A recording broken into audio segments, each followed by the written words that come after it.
उत्पत्ति 19:1। सांझ को वे दो दूत सदोम के पास आए, और लूत सदोम के फाटक के पास बैठा था। उनको देखकर वह उनसे भेंट करने के लिए उठा, और मुंह के बल झुककर दंडवत कर कहा, 2 हे मेरे प्रभुओं, अपने दास के घर में पधारिए, और रात भर विश्राम कीजिए, और अपने पांव धोइए, फिर भोर को उठकर अपने मार्ग पर जाए। उन्होंने कहा, नहीं, हम चौकी में रात बिताएंगे। 3 और उसने उनसे बहुत विनती करके उन्हें मनाया, इसलिए वे उसके साथ चलकर उसके घर में आए, और उसने उनके लिए भोजन तैयार किया, और बिना खमीर की रोटियां बनाकर उनको खिलाईं। 4 उनके सो जाने के पहले सदोम नगर के पुरुषों ने, जवानों से लेकर बूढ़ों तक, वरन चारों ओर के सब लोगों ने आकर उस घर को घेर लिया। 5 और लूत को पुकारकर कहने लगे, जो पुरुष आज रात को तेरे पास आए हैं वे कहाँ हैं? उनको हमारे पास बाहर ले आ, कि हम उनसे भोग करें। 6 तब लूत उनके पास द्वार के बाहर गया, और किवाड़ को अपने पीछे बंद करके कहा। 7 हे मेरे भाइयों, ऐसी बुराई न करो। 8 सुनो, मेरी 2 बेटियां हैं जिन्होंने अब तक पुरुष का मुंह नहीं देखा। इच्छा हो तो मैं उन्हें तुम्हारे पास बाहर ले आऊं, और तुमको जैसा अच्छा लगे वैसा व्यवहार उनसे करो, पर इन पुरुषों से कुछ न करो, क्योंकि ये मेरी छत के तले आए हैं। 9 उन्होंने कहा, हट जा। फिर वे कहने लगे, तू एक परदेशी होकर यहाँ रहने के लिए आया, पर अब न्याय भी बन बैठा है, इसलिए अब हम उनसे भी अधिक तेरे साथ बुराई करेंगे। और वे उस पुरुष लूत को बहुत दबाने लगे, और किवाड़ तोड़ने के लिए निकट आए। 10 तब उन अतिथियों ने हाथ बढ़ाकर लूत को अपने पास घर में खींच लिया, और किवाड़ को बंद कर दिया। 11 और उन्होंने क्या छोटे क्या बड़े सब पुरुषों को जो घर के द्वार पर थे अंधेर कर दिया, अतः वे द्वार को टटोलते टटोलते थक गए। 12 फिर उन अतिथियों ने लूत से पूछा, यहाँ तेरा और कौन कौन है? दामाद, बेटे, बेटियां, और नगर में तेरा जो कोई हो, उन सभी को लेकर इस स्थान से निकल जा। 13 क्योंकि हम ये स्थान नाश करने पर हैं, इसलिए कि इसकी चिल्लाहट यहोवा के सम्मुख बढ़ गई है, और यहोवा ने हमें इसका सत्यानाश करने के लिए भेज दिया है।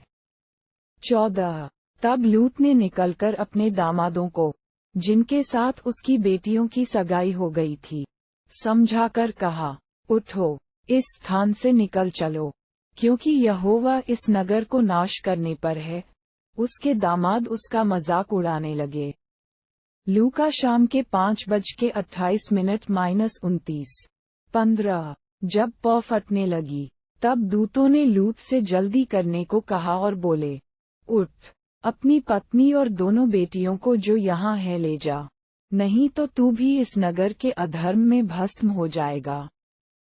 16 पर वह विलंब करता रहा।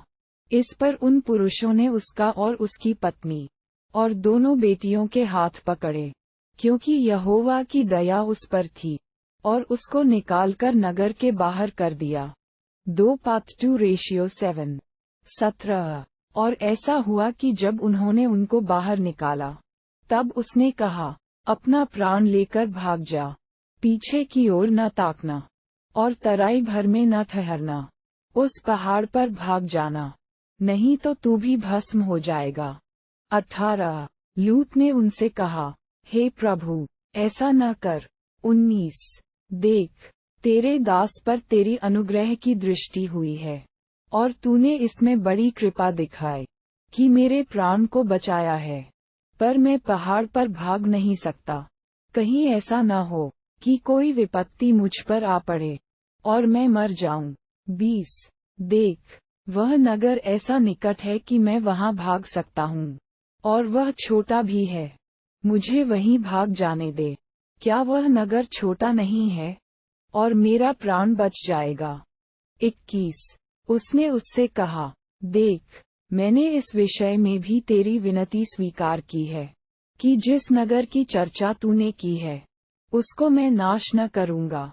22 फुर्ती से वहां भाग जा, क्योंकि जब तक तू वहां न पहुंचे तब तक मैं कुछ न कर सकूंगा।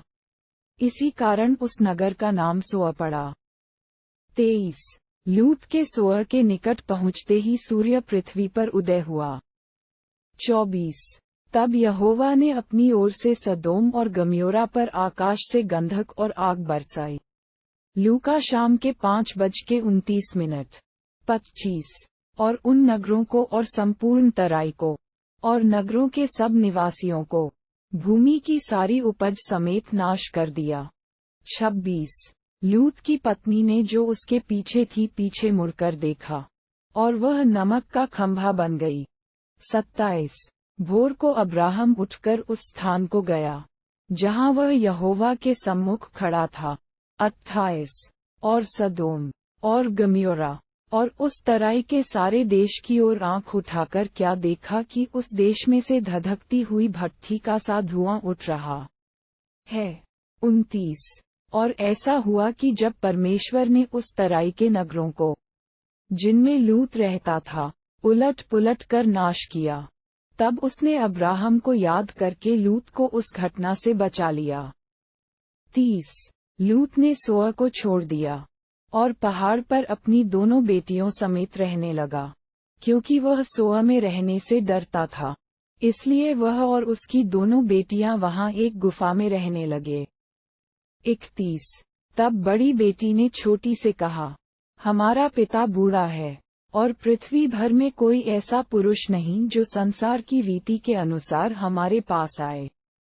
32 इसलिए हम अपने पिता को दाखमधु पिलाकर उसके साथ सोएं, जिससे कि हम अपने पिता के वंश को बचाए रखें। 33 अतः उन्होंने उसी दिन रात के समय अपने पिता को दाखमधु पिलाया।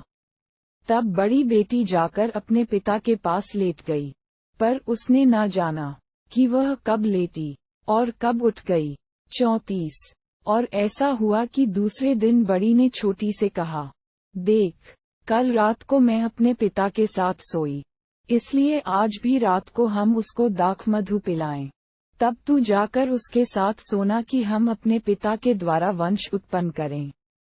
35 अतः उन्होंने उस दिन भी रात के समय अपने पिता को दाखमधु पिलाया, और छोटी बेटी जाकर उसके पास लेट गई, पर उसको उसके भी सोने और उठने का ज्ञान न था। 36 इस प्रकार से लूत की दोनों बेटियां अपने पिता से गर्भवती हुईं। 37 बड़ी एक पुत्र जनी और उसका नाम मोआब रखा। वह मोआब नामक जाति का जो आज तक है मूल पिता हुआ। 38 और छोटी भी एक पुत्र जनी, और उसका नाम बेनम्मी रखा। वह अम्मोन वंशियों का जो आज तक है मूल पिता हुआ।